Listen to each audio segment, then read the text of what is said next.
अब हम जो आपको बताने जा रहे हैं वो ऐतिहासिक है। हम आपको बताने जा रहे हैं कि कैसे कोरोना के खिलाफ इस लड़ाई में टीवी 9 ने भी अपना योगदान दिया है।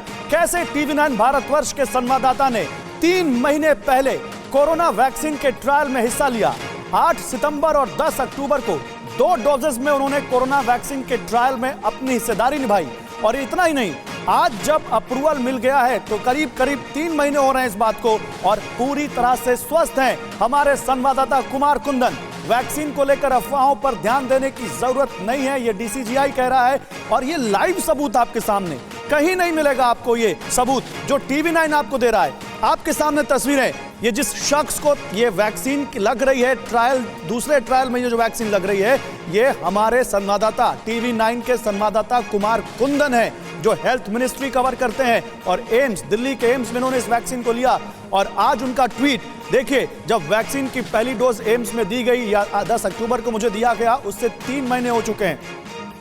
मुझे लगता है अब तो कुमार कुंदन से डायरेक्ट बात करनी चाहिए और कुमार कुंदन इस वक्त इसी स्टूडियो में मौजूद है। हम उनके पास जाएंगे, लेकिन पहले ये विजुअल्स देख लीजिए। 8 सितंबर को और 10 अक्टूबर को 2 डोज मिली इनको। और जो लोग ये अफवाहें फैला रहे हैं, जो लोग इन वैक्सीन पर आशंका जाहिर कर रहे हैं, उनके लिए इससे बड़ा, इस शख्स से बड़ा कोई यहां पर सबूत, कोई उदाहरण है ही नहीं जो टीवी 9 स्टूडियो में मौजूद है। लगा और स्टूडियो में मौजूद ही नहीं है, वैक्सीन लेने के बाद अस्पताल से लेकर कब्रिस्तान तक हर जगह उन्होंने रिपोर्टिंग की है, एक एक बारीकी बताई है, कोरोना के खिलाफ कैसे लड़ाई लड़ी जा रही है। और उस वक्त जब दिल्ली एनसीआर में या पूरे देश में कोरोना चरम पर था, तब भी उस वक्त वो रिपोर्टिंग कर रहे थे और आज बिल्कुल स्वस्थ है वो और इस स्टूडियो में मौजूद हैं। तो बिना वक्त गवाए सीधे कुमार कुंदन के पास चलते हैं, आइए और कुमार से ही बात करते हैं उनके अनुभव के बारे में। वैक्सीन लेते वक्त क्या दिल में डर था, कोई आशंका थी, वैक्सीन लेने के बाद कोई साइड इफेक्ट देखने को मिला?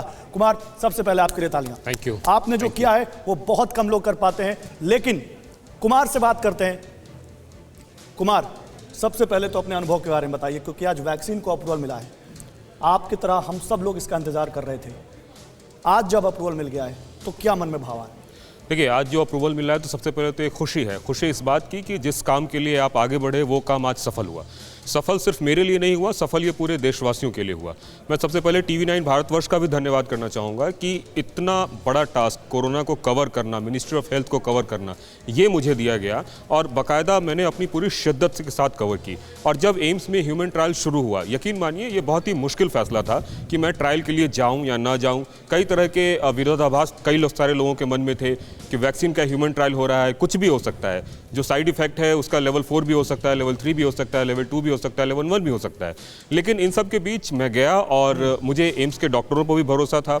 जो देसी डॉक्टर और जो साइंटिस्ट हैं हमारे, उन्होंने जिस तरीके से जितनी कोशिश की थी और जितनी शिद्दत के साथ इस वैक्सीन को बनाने में अपना उन्होंने समय दिया, तो ऐसा लग रहा था कि कहीं ना कहीं मुझे भी कुछ करना चाहिए। हमने किया और आज उसका परिणाम सबके सामने है। और यकीन मानिए बहुत खुशी हो रही है। बहुत खुशी इस बात की भी हो रही है कि भारत वैक्सीन बनाने में अग्रणी देशों में शामिल हो गया है। वैसे तो ये कहना चाहिए, मुझे नहीं पता, लेकिन क्या आप 1 मिनट के लिए मास्क उतार के लोगों को अपना फेस दिखाएंगे? दिखाएंगे कि वो कौन सा शख्स है जिसने लोगों के लिए इतना बड़ा चैलेंज लिया? मैं मास्क इसलिए भी लगाया हूँ गौरव, आपको बताऊं कि वैक्सीन लगने के बाद भी आपको एहतियात बरतना ज़रूरी है। और चूंकि मैं फील्ड से आ रहा हूँ, फील्ड में बहुत लोगों से मिलता हूँ, इसलिए मैंने मास्क लगा रखा था। और यकीन मानिए कि वैक्सीनेशन के बाद भी आपको एहतियात बरतना बहुत ज़रूरी है। और बहुत ज़रूरी इसलिए है क्योंकि संक्रमण की जो बात है, जो एफिकेसी है, वो 100% एफिकेसी नहीं है। इसलिए कई तरह के जो प्रिकॉशंस हैं वो आपको अभी भी रखने हैं। मतलब मास्क लगाना है, लोगों के बीच एक नियत दूरी बनाना है। इतना ज़रूर है कि आपके शरीर में एक बढ़िया एंटीबॉडीज़ डेवलप हो गया है जिससे कि आप कोरोना से बच सकते हैं। लेकिन चूंकि ये वैक्सीन 100% अभी तक जो एफिकेसी है, डीजीसीआई ने भी बोला कि सीरम का 70.4 है, तो कहीं ना कहीं एक उम्मीद इस बात की है, एक कारण है कि वैक्सीन लेने के बाद भी आप पे कोरोना का असर हो सकता है। इसलिए ज़्यादा ज़रूरी है कि जब भी आप भीड़ भाड़ में जाएं, एक नियत दूरी बना के रखें और मास्क लगाएं। मुझे लगता है जो लोग अफवाह फैला रहे हैं, जो लोग कह रहे हैं कि इस वैक्सीन के साइड इफेक्ट हो सकते हैं, और जो लोग पता नहीं अनर्गल बयानबाजी की भी हद पार कर चुके हैं, उनके लिए कुमार कुंदन से बड़ा जवाब तो कोई है नहीं। परवाह देश की, सोमवार से शुक्रवार रात 10 बजे टीवी 9 भारतवर्ष पर।